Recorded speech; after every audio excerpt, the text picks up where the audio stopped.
તો અરવલ્લીના મોડાસામાં 2 મહિના પહેલા થયેલી લૂંટની જે ઘટના છે તેમાં મુખ્ય આરોપીને સાથે રાખી રિકન્સ્ટ્રક્શન કરવામાં આવ્યું છે। 24થી વધુ ગુનામાં સંડોવાયેલા આરોપીને જાહેરમાં ફેરવાયો છે। જિલ્લા એલસીબી અને રૂરલ પોલીસે રિકન્સ્ટ્રક્શન કર્યું છે। ધાડ કરાયેલી જગ્યા સહિતના સોસાયટીમાં આરોપીને ફેરવાયો છે। આ સમગ્ર ઘટના જે બની તેનું રિકન્સ્ટ્રક્શન પોલીસ દ્વારા કરવામાં આવ્યું છે। સ્થાનિક લોકોએ પોલીસની કામગીરીને બિરદાવી છે। 24થી વધુ ગુનામાં સંડોવાયેલા આરોપીને જાહેરમાં ફેરવાયો। ફરિયાદીશ્રીના ઘરમાં અજાણ્યા 5-6 ઈસમો ઘૂસીને ઘરમાં ધમકી આપીને દબાઈ રાખીને ચોરી કરીને લૂંટ કરીને જતા રહેલા।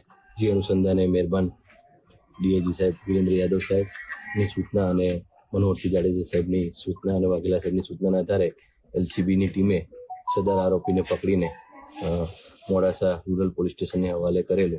જેના ઇન્વેસ્ટિગેશન ઓફિસર તરીકે હું કેડી ગોહિલ છું અને આરોપીએ જે ચોરી કરેલી એની ટીમ સાથે એ જગ્યા બતાવવા માંગતો હોય અને એને જે સમયે બીવડાવવા માટે એક ડિસમિસ અને નો યુઝ કર્યો હોય એ પણ જગ્યાએ ફેંકેલું હોય અને જ્યાં એમને લેટરિંગ પણ કરેલી હોય એ જગ્યા પણ બતાવવા માંગતો હોય તો એ જગ્યા માટે આજે રિકન્સ્ટ્રક્શન પંચનામું કરવા લઈને આવેલા હતા। 2 ફેબ્રુઆરી સવારે 3 વાગે મારા ઘરમાં જે ઘટના બની હતી કે 5 શખ્સો આવીને લૂંટ અને દાળ નું કામ કર્યું।